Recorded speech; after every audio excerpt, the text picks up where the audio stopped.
Hello, gorgeous. I am back today, and today I'm talking about one of my favorite topics. This is one of my favorite topics because it is one of my highest values. There is nothing in life that I value more than the Arabic word sukoon. I mean, really, this is literally my highest value. The word sukoon means deep inner peace.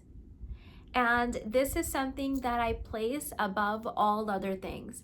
Now, there might be people that say, well, family comes first for them and then, XYZ. No, when I tell you that this comes first, this comes first. So, because I knew this, I figured this out in my early 20s.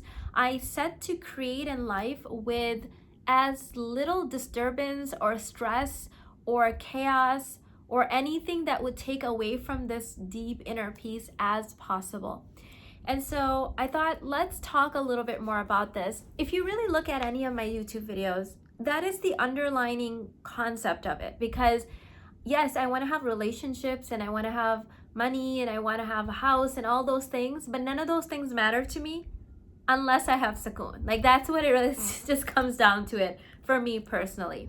So the kind of three areas that I have been looking at in my life for, over a couple of decades is, first of all, there is the inner, right? So how can I have a inner inscape, an inner experience that is as stress-free as possible? We already know that stress ages us. We already know that stress makes us sick. Stress causes a lot of problems. It destroys our relationship. It breaks down our bodies, our organs. And so I would say the opposite of sukoon is like living a life with a lot of stress in it. So that's the internally has been my inner work. So that's where I have gone inside and laid out all of my working models, my limiting beliefs, like what do I believe? How do I see the world?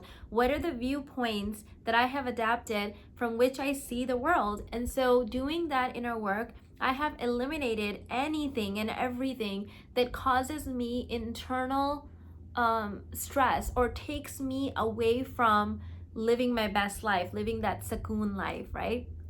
And so the process for me has been one, diet. When we're not eating a diet that matches our body's history, it creates a lot of internal stress which then manifests as external stress. So I've changed my diet. I've changed the way that I engage in, my household chores and the way that I set my routines and my rituals. I no longer wake up with an alarm clock. I no longer have to-do lists. Like I have created this life that doesn't have unnecessary stress. So that was number one. Kind of on the same level is I keep my mental state in a process of solution consciousness versus problem consciousness. Problem consciousness is like, oh no, oh my God, what are we gonna do? Now there's a problem, right? And I used to be very much that, so I can totally relate to that. Solution consciousness is like, okay, all right, so this is what's happening. What can we do right now with the resources that we have available right now to change this, to make this a little less stressful? So that's been kind of like the internal. Second has been my home life, and that is what stresses me out, and learning, like being honest with myself that clutter stresses me out, having too many things stresses me out, having things that are too disorganized stresses me out. So that's where we had gone through our entire inner work, like our minimalism journey, decluttered our house. I'm very mindful of what I bring in my house. I'm very mindful of how I dispose of things. So these are all things that you can start doing that puts you in that solution consciousness, and being really, really honest with yourself that who really are you and what do you really value? Because there's going to be a lot of people telling you to value all kinds of things because everyone's selling something, and I totally get it, right? I'm a business owner myself. I totally get it. But at the end of the day, you have to decide what's for you from this whole beautiful buffet of things that you can have and what's not for you. And that takes a little bit of that internal inner work and getting to know yourself, right? Like really being honest with yourself, how you want to live your life, how do you want to spend your days, how do you want to spend your months, your years, okay? Number three, to have a stress-free life is stress-free relationships. To me, the purpose of relationships is to enjoy a beautiful life, like we're solving for happy. And when stress does come up, to be able to share that stress and like solve the problems together. So I do not engage in problem relationships or stressful relationships because it defeats the purpose. I mean, if you really think about it, if you end up marrying someone or being friends with someone that constantly stresses you out, that person is taking decades off your life. I mean, really, if you look at the science of longevity and how diseases are formed and how the human body works, you'll learn that stress is a very important player in disease and in aging and inflammation and a lot of like suffering in life, right? So to me personally, and I know everyone has their own opinion and the right to choose their own life, to me stressful relationships are simply not worth it.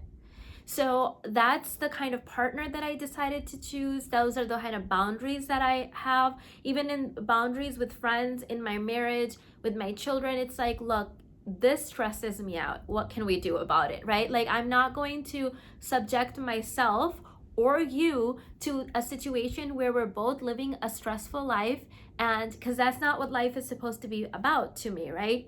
So having and engaging in relationships that at the very least are neutral, right? I'm not saying relationships have to make you happy. I think happiness comes from within, but at the same time, they shouldn't be causing you stress. So if you are stuck in relationships or chores or jobs or whatever that is causing you stress, there's a high price for that. It may not show up today, it may not show up tomorrow, but it compounds in really, really huge psychological and huge physical ways. And so these are just kind of like 3 quick things that you can journal on, look at, and really evaluate in your life.